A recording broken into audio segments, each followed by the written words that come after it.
Brian Wilder. You may have seen him at Dangerfields, or even more close, you may have seen him on 287. He got a flat tire on the way here, so if anyone saw him, thanks for not helping him out.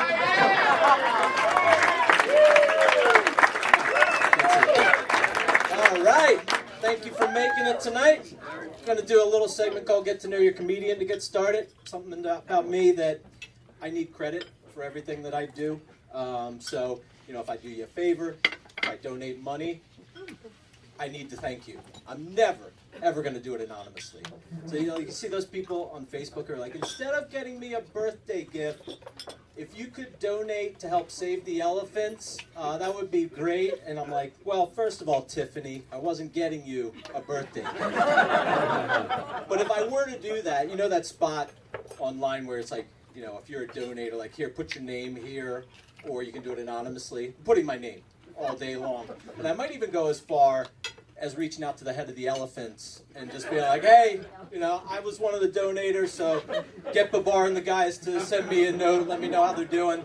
And I think I get that from my dad needing the credit, because if my dad gives me a gift, he always asks about it. So he bought my wife and I an ottoman in 2010, and we still have it. If he comes over to the house, he'll be like, hey, how's the ottoman? I was like, what do you say to that? Like, Dad, the ottoman's performing brilliantly. Thank you. It's the best ottoman we could ask for. Thank you so much. So that's just a little about me, but thanks for coming. Here we are in between seasons 2 and 3 of Pandemic, right? It's like, we're not sure, is it going to be canceled? Are they writing new episodes? Is Netflix working on this like it's Ozarks right now? We're waiting for the next episodes to come out. I hope that they cancel Pandemic, because it wasn't looking good for my character in season 2. At the end of season 2, me and my wife, we might get divorced. And that's because my wife hates me. And I mean hates me. Not, the normal wife hating their husband. This is like a deep hate.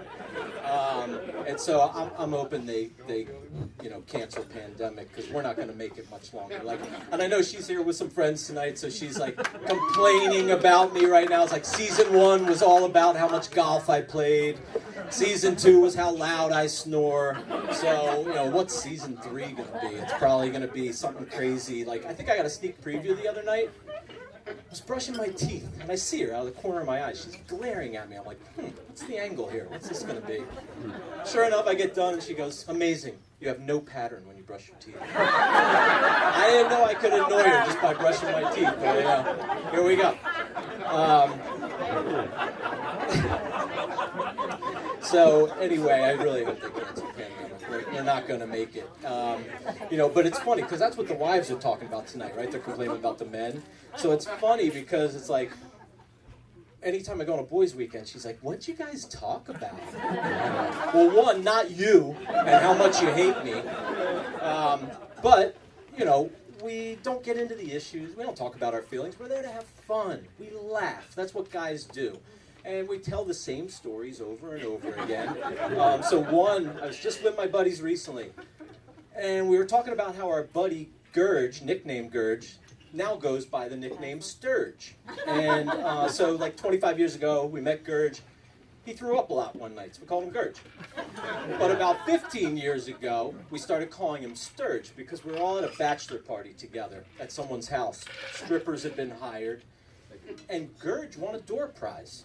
And the door prize he won is he got to wear a gimp mask with a dildo coming out of the mouth. And he got to fuck one of the strippers' pussies with it. And so we're all standing around, and we're cheering him on. We're like, go Gurge! And so the stripper misheard us. And so at one point he's down, he's like, he's doing his thing. And she yelled, fuck me, Sturge! And so now we call him Sturge all the time. So that's what we talk about on a guy's weekend. Do we get intimate? Maybe a little bit. Like my buddy Joshy Boy, he likes to push the boundaries a little bit. And he's standing next to me at set break one time at a concert, and he goes, whispers, do you smell something? And I was like, what? And he goes, do you smell something? I said, no. And he goes, good. I had to fart and I thought a little poop came out. So, we're not covering Russia, not climate, sturgeon charting that's what we're talking about on a guy's weekend. So anyway, back to season 3 of Pandemic. If they do want to introduce new characters into my storyline, they might want to bring in cats that we rescued 13 years ago, Sammy and Peanut. Because they dominate conversation in my house. Like, my wife is obsessed with our cats, and she's always trying to engage me in conversation. Like, what do you think they're feeling? What mood do you think they're in? Do you think they're bored? Bored! She asked me if I thought they were bored. We rescued these cats, gave them 2,500 square feet, food and water around the clock, right? Pillows everywhere, and my wife cleans their shit and piss 4 to 5 times a week. Bored? They should be calling me Mr. Drummond, like from Different Strokes. Like, I should have named them Arnold and Willis, But I try to show my wife I care and engage in the cat conversation. So the other night she called down to me and she goes, "Do you see Sammy?" I'm like, "Yeah, she's right here." She goes, "Why is she crying?" Like, why is she crying? I've never even thought about why the cat's crying. But I was like, you know what? I'm going to answer the question. So I came up, with an answer that I thought made sense and that she would understand. I said, "I think Sammy's crying because she knows we're getting divorced." I kid. I love my wife. So I try to show her I love her by being a good listener. And I am a good listener. So recently she told me she likes the taste of melatonin gummies. And I go, well, not much we can elaborate on there, but I'll be game for that sometimes. So sure enough, the other night I see her pop one before bed, and I go, "Hey!" Trying to be all cute. "I see you're having a little late night snack there, huh?" And she goes, "What the fuck did you just say?" I said, "A little late night snack, because I know you like the taste of your melatonin gummies." And she goes, "Oh, I'm sorry. I thought you said another late night snack, because I was just downstairs having chips and salsa." I said, "Oh, I didn't know you were having chips and salsa." And she goes, "You see, that's your problem. You never pay attention to me." So we got to cancel Pandemic. It's not going to work out between the two of us. The other thing, listen, sometimes I'm in the wrong. I get a little annoyed sometimes. So one of the superpowers she thinks I have is that I can be talking on the phone with somebody and her at the same time. And I can't. Analytics say I failed 92% of the time. But anyway, my brother was coming to visit. He missed an exit, and I'm trying to help him get here. So I'm on the phone with him, and then here she comes. "Is that Doug? Is that Doug?" And I'm like, "Yes!" Now I'm the bad guy, right? So anyway, I get back on the phone with Doug, giving him directions. Here she comes again. "How many pillows are they going to want when they get here? And do they want regular towels or towels?" I'm like, "Excuse me, Doug. First of all, hon, can we wait on the pillows till they get here? And second of all, what the fuck are towels? Like, why do the guests get things I don't even know we have?" So, I got to wrap up.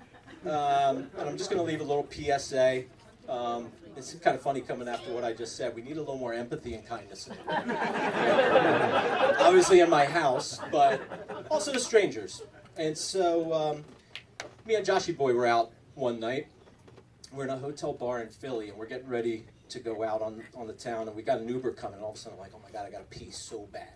So I got to book it for the bathroom. And sure enough, I see a woman walking, and we're going to crash at the pace I'm heading at. But the thing I remember about the woman is she had no arms. And, like, the thing that was really amazing was she had this confidence about her, like a swagger. Like, she was, like, walking like Conor McGregor, but without the arms flapping, obviously. And so we almost crashed, and I kind of matrix it, and we kind of, like, rub shoulders. And as I'm going by, I go, "I'm so sorry." And she glared at me, and she goes, "Take it easy."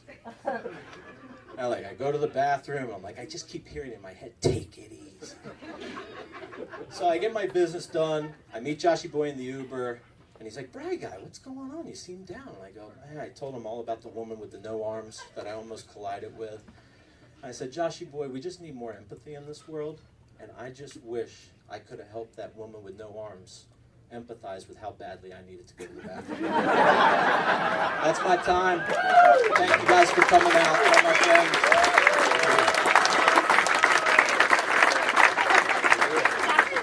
Thank you. Let's hear it again for Brian. Brian Marlowe.